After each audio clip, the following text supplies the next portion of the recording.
gonna do our first unboxing for a bad slime. Yeah, we bought this at Miniso.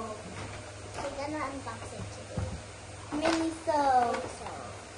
At Palco Leonardo.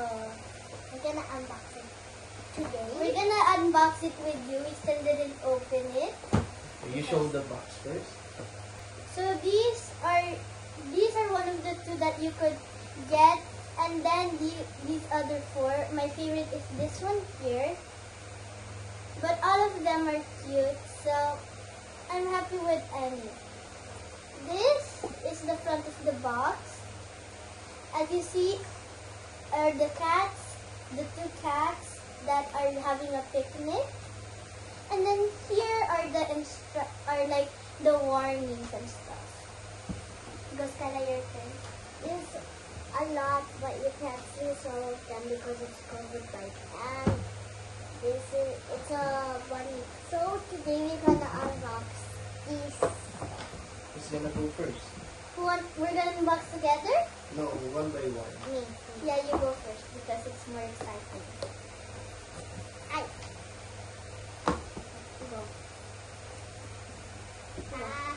Go. I'm gonna help you.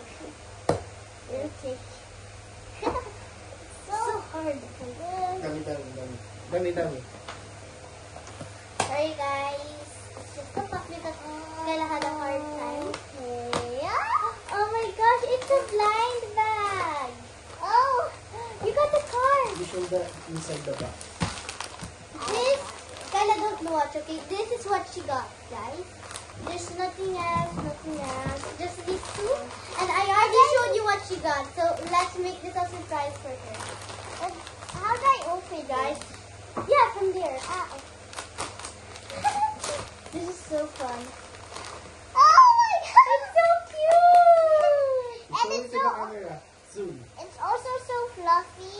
Who's that? Is that Labubu? It's not a Labubu. It's a Is it? Wait, I think it's one of you got this one. What's so the name of it? we don't know. We couldn't read in Korean. Of course. Hi, Videre. I think it went in. But you couldn't see it. It's so cute. Look, it's like I don't care about anything. Look at my eyes. Oh my god, look at this. Okay, Skyla, this is what you How got. can we know the name? Everything is written in Korean. Look. Yeah, we couldn't know the names. Product name. BB3 Bunny. This is what I got. It has a... While Skyla's gonna show mommy, I'm gonna unbox this with you guys. Let's do this unboxing. See. There you go. Let's open, guys. Okay. This is something I didn't look yet. Okay, Oh, that's there's a what I card. got. This is what I got, guys. I didn't look yet. Oh. It's nothing else, just the card. I'm excited to see what I got, guys. I'm excited. Like, Oh my god, that's cute. let's see what I got. This is what she got, guys. Okay, I already showed that. Wait. Let me help you. It doesn't open. Okay. I will see it. I hope you get a good Oh, one. it's fluffy. Oh, you got... Oh, it's so Oh, cute. there's a bell. She got this one. This. Here. Oh, you can put it on your school bags. Yeah. Oh my god, I'm gonna put this on my... So this is the one that I got. This is it's so cute, guys. It's smaller than this, but it's still cute. And look, it has a red bell on it. So remember to show you again. This is the one that I got. It's a blue cat with blue and pink hair, pink and blue eyes, and it's a really cute cat, guys. So now I want to see how it looks like on a card. Oh, it's so cute. It's supposed to be, the hat is supposed to be a crying cat. So I'm gonna put this on my school bag because I'm so lucky to get this because my school bag is the same color as this. Oh, really? Yeah, it's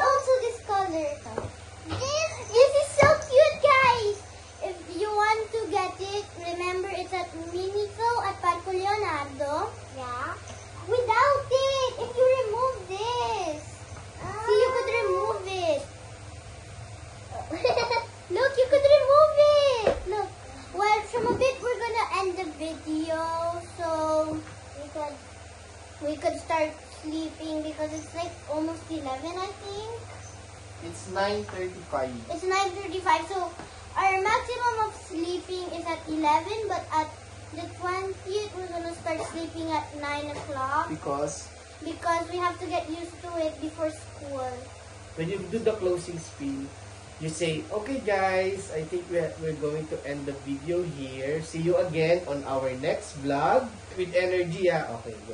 See you again on our next vlog. Okay, 5, 4, 3, 2. See you again in our next vlog, sharing life experiences, And Lucy and James. even from humble beginnings, dito lang sa Advance Life!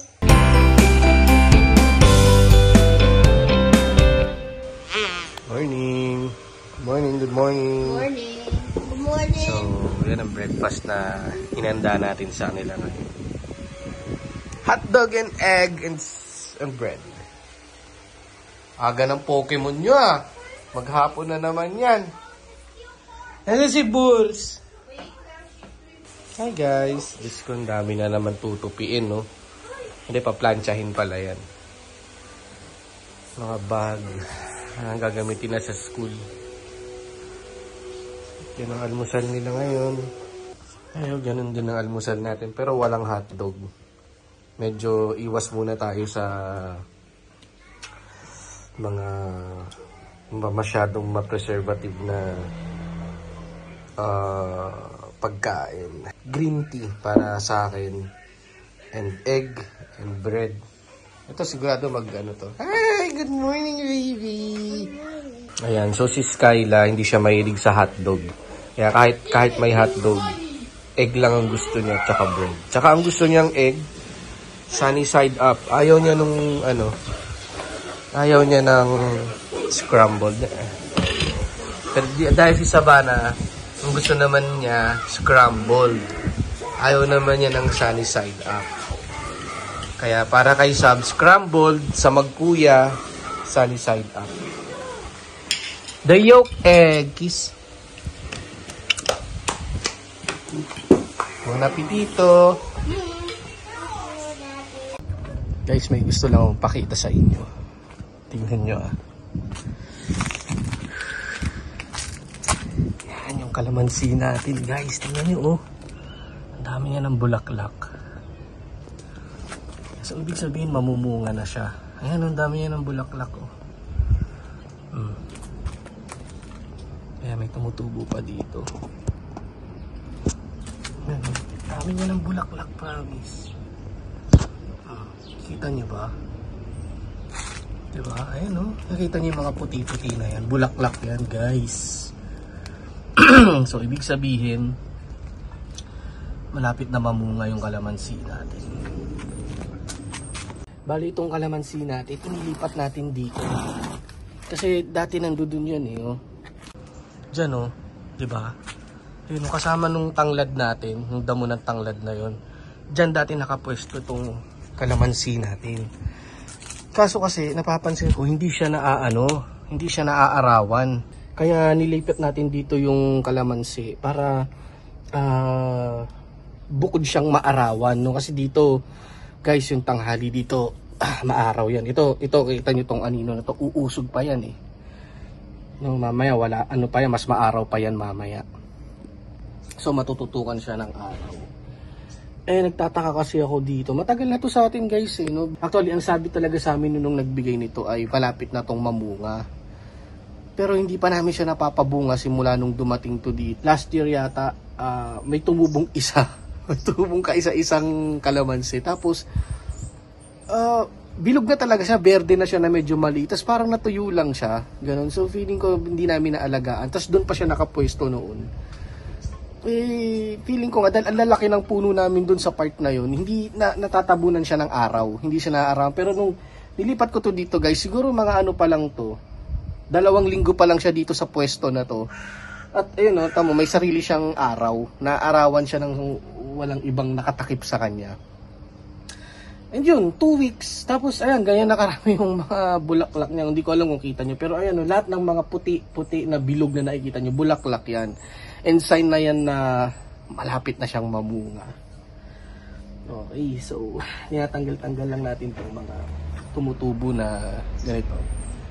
Kailangan itapon yan kasi bunutin at itapon kasi nakikipag-agawan lang ng ano yan eh. Nutrients. Tapos isa pang napansin ko kaya ako siya inilipat. Pansinin nyo to, itong part na to. Tama ang baba niya. Pero itong part na to, ang taas niya. Ayan o, ang taas dito. Tapos dito ang baba. Isa sa napansin ko kasi, itong part na mahaba na yan, yan lang yung part na naaarawan. Parang ganun. Kaya feeling ko lang, hindi ko alam kung tama ako. Kaya feeling ko, kaya yan humaba ng ganyan or tumaas ng ganyan. Kasi nga siya yung pinaka nakakasagap ng magandang sinag ng araw. Tapos itong part na to, ito lagi yung, itong mababa na to, ito lagi yung parang natatabunan. Kaya feeling ko, ganyan hindi siya lumaki. So, at least yan ngayon, ewan natin, obserbahan natin kung lalaki siya. Pero importante, ang importante nakapagbunga na siya. At may aanihin na tayo, matitikman na natin yung kalamansing tikim natin after so many years na mula nung binigay sa atin to. And balak ko sa sa ibang magiging bunga nito, balak ko pang magtanim pa. Tatry ko kung kaya kong bumuhay ng mula sa binhi or mula sa buto. Try ko kung kaya ko magpabuhay. Okay. Wow, good job. Okay, next one is B. Like this. Step, look at me. Look, like this, straight up, then curve down, like this. Kaya mamaya. Tingin ulit. Okay. Jab. Jab. Jab. Jab. 1. 1. 1, 2. 1, 2. Twist. I want you to do a some twist on the doing straight jab. You have to reach it. But before you do that,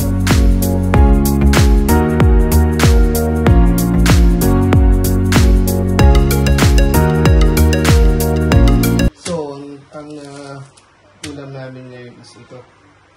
Hindi ko kita nyo ba? So, namili kami ng salmon kahapon. Nakasale siya. Kaya, yan ang ulam natin ngayong tanghali. So, bali, ang gagawin ko dito, asin paminta lang, tapos olive oil, tapos i-oven lang natin. Sensya na, ang gulo ng kusina. Alam nyo, ang lead kasi ng kusina namin. Totoo lang. Ang dami naming mga gamit na hindi namin alam kung saan namin ilalagay kasi nga totoo lang kulang kami ng mga hanging cabinets dito. Maliit kasi yung kusina talaga namin. Wala na kaming space talaga dito.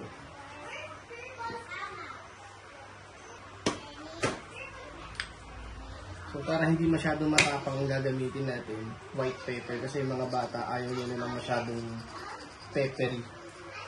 Ha? Hindi natin patatas. Oh, pwede. Alam niyo, sa totoo lang, gusto kong mag-vlog dito sa kusina. Ganda! Gusto kong kasi ako talaga yung nagluluto dito sa family namin. So, minsan gusto ko mag-vlog ng pagluluto. Kaso, bakit eh? Hindi ko alam na nagre-record siya. Kaso, ang gulo kasi talaga ng kusina namin. Ang feeling ko pangit yung tignan sa video. I-improve natin yung corner na yan. Gusto mo. Kumbaga, Kasi tingnan nyo namin nakasabit. Kasi wala talaga kami nilagyanan, guys. As in, itong nasa ilalim ng lababo namin, puro kaldero na yung nandyan. Wala kaming mapaglagyan nitong mga to, yung mga nakasabit na yan. Kasi nga, wala talaga kaming, hindi sapat yung mga cabinets and drawers namin dito sa bahay. Ang dami naming gamit na masarap sana niya i-display pero wala, punong-puno talaga kami. Niregaluhan pa ako ng best friend ko nun ng deep fryer. Hirap ako gamitin kasi alam mo yun, every time pagkalas mo siyang gamitin, lilinisin mo, tapos ililigpit mo siya. Ililigpit mo ulit siya. Tapos kapag gagamitin mo, kukunin mo ulit siya doon sa pinagligpitan mo. Sabi, ganun talaga yung sitwasyon namin dito. So, okay lang naman. Yun lang talaga, hindi ako makapag-vlog dito kahit na gusto ko. Or siguro one time kung mag-vlog man ako, talagang lilinisin ko ng mabuti itong aalisin ko talaga lahat ng mga yan. Para naman, siyempre di ba, parang maganda rin naman tingnan. Ewan ko ba guys, no? Hindi ko alam kung ako lang ha. Kasi mag-high school na si Seth. Ewan ko, parang bang nag-aalala ako para sa kanya. I don't know if I'm too worried na baka mabully siya sa school.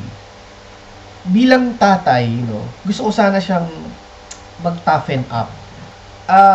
Actually, nung elementary yan, meron na rin naging kaklase yan na nambubuli sa kanya. But he knows how to handle it. No? Hindi siya physical. Si Seth, magaling siya sa kakausapin ka niya.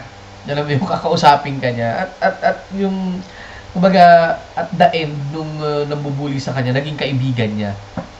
Okay. Ewan ko lang, siguro kasi, syempre, iba experience natin nung high school. I feel like, ewan ko, napapraning lang ba ako o OA ko lang ba, gano'n, na tamang hinala lang ba ako na baka maka-experience si Seth ng physical bullying. Hindi ko alam, no?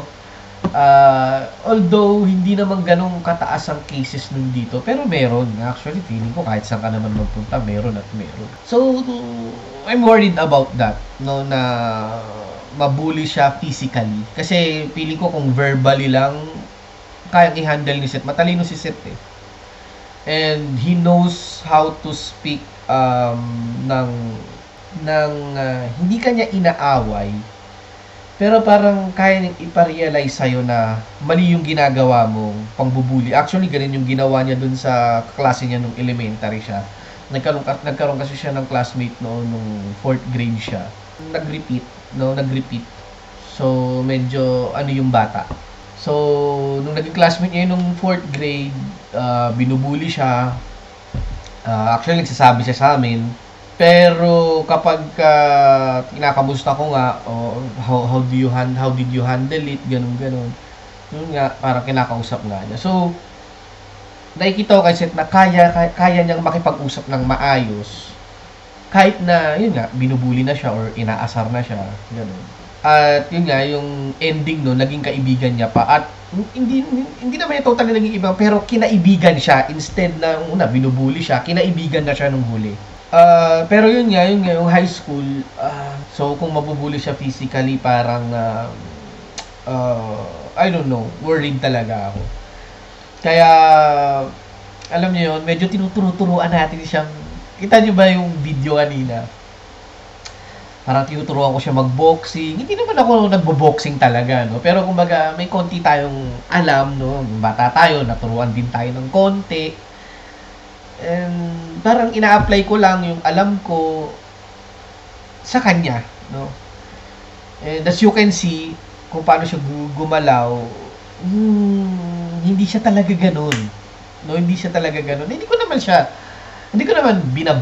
siya binabago na ako kaya kailangan maging ganito ka. No, hindi. Gusto ko lang siyang matuto, kumbaga. Na kahit konti matuto siyang i-defend yung sarili niya kapag dumating sa point na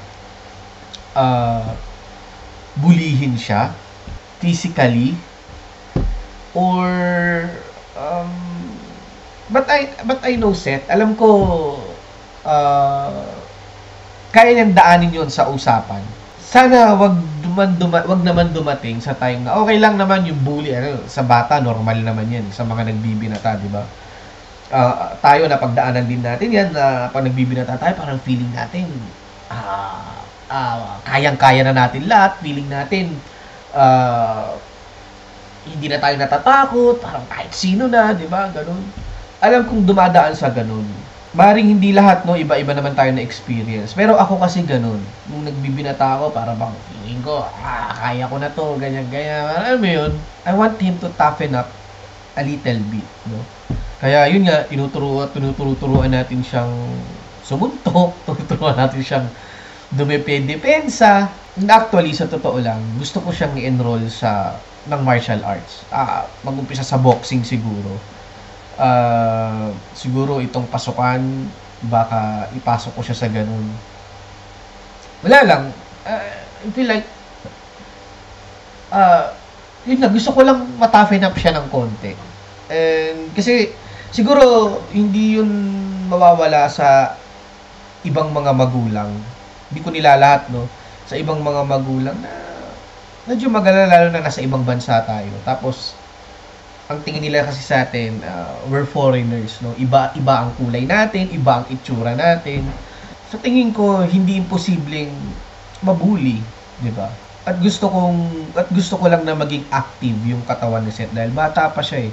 Pero don't get me wrong guys I'm proud of my son. Ewan ko ba? Basta parang hindi ko maintindihan yung sarili ko, worried talaga ako. Oo guys, kayo ba? As a parent, yung mga may anak na mas matanda sa anak ko, kayo ba parang naranasan nyo ba yun noon nung ang anak nyo yung mag-high school? Sa mga kababayan nating nasa ibang bansa rin, kayo ba, dumating din ba sa time na nag-worry din kayo na baka mabully physically yung anak nyo? Sabi ko nga, hindi ako worried kung bubully si Seth verbally kasi kaya niya yung sumagot eh. Pero physically, medyo ibang usapan na yun. At saka, I don't know how to feel kapag may nanakit sa anak ko. Doon ako takot. Kasi, hindi ko alam kung ano yung may reaction ko kapag may nanakit kay Seth. Tapos, makikita mo,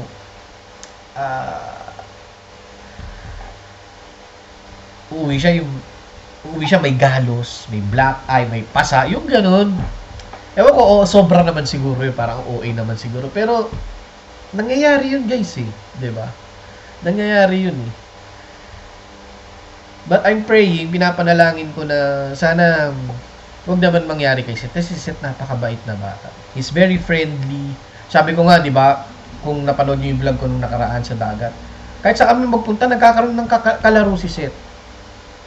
Magaling siyang makipagkaibigan. Very flexible siya kasi nga marunong siya mag-Tagalog, marunong siya mag-English, marunong siya mag-Italiano. Kaya, hindi siya ilang kung may makasalubong siyang British, American, Italiano, o Pilipino. Kasi kaya niyang makipag-usap. Kaya niyang, dahil nga friendly talaga ang character ni Seth is very friendly talaga. Pag si Mia naman, tinatanong ko, hindi naman siya ganun ka-worried, no? Siguro ako lang, dahil tatay ako, lalaki rin yung anak ko, nagkaroon tayo na experience nung bata tayo, nung high school tayo na nabubuli rin tayo. Hanggang sa natuto na lang tayo ding maging matigas, no? Hanggang sa natuto na lang din tayong lumaban. Kaya siguro ganito lang ako na ka-worried o nakakapag-alala. But syempre, ang hope natin is for the better, no? Na sana wag mangyari 'yun. And sana maging okay sa kanya yung mga classmate niya. I mean, alam ko na you cannot please everybody, di ba? Pero kung hindi mo man sila ma-please, huwag ka naman nilang awayin, di ba? Yung ganun. Yun lang naman yun sa akin. Pag tinatanong ko naman siya, he's fine, he's ready. And ito ang gusto ko sa kanya, hindi siya worried sa bully. Hindi siya worried. Pag tinatanong ko siya, parang, Daddy, don't worry, I can handle it. Yun ang lagi niyang sagot sa akin. And I trust my son. Sa'yo lang, wag lang yung ganun. Wag lang yung sobra na sasaktan siya physically ng sobra-sobra. Talagang hindi na natin alam kung ano i-react natin. No? Hindi ko talaga alam. Hindi ko alam kung anong magagawa ako. Alam niyo yun. Kaya panalangin ko, wag mangyari. Patnubayan niya palagi si Seth. Samahan niya sa school. Wag hayaan ng ama na masaktan siya ng ibang tao. Yun. Parang paulit-ulit na yung mga sinabi ko, no? Parang ang dami ko ng masyadong parang ang gulo ng pagkakasabi ko. Di ba, i-edit ko na lang. Ayusin ko na lang sa edit para maging malinaw yung yung mga concern na sinabi ko sa inyo. So, So yun guys, kayo kung may payo kayong masasabi para sa akin at para sa anak ko, comment na lang kayo dyan sa ibaba. No? How do you handle bullying sa school kung nabubuli man yung anak nyo? Ayun, baka sakaling may makuha ako sa inyo. Magbi 3:30 na ng hapon, subukan ko magpahinga ng konti. Sasabayan ko yung mga bata habang nagpapahinga sila. And, yun, kita tayo na lang ulit mamaya. Kung makakapag-vlog pa tayo, kwentuhan ulit tayo. Let's see. Bye!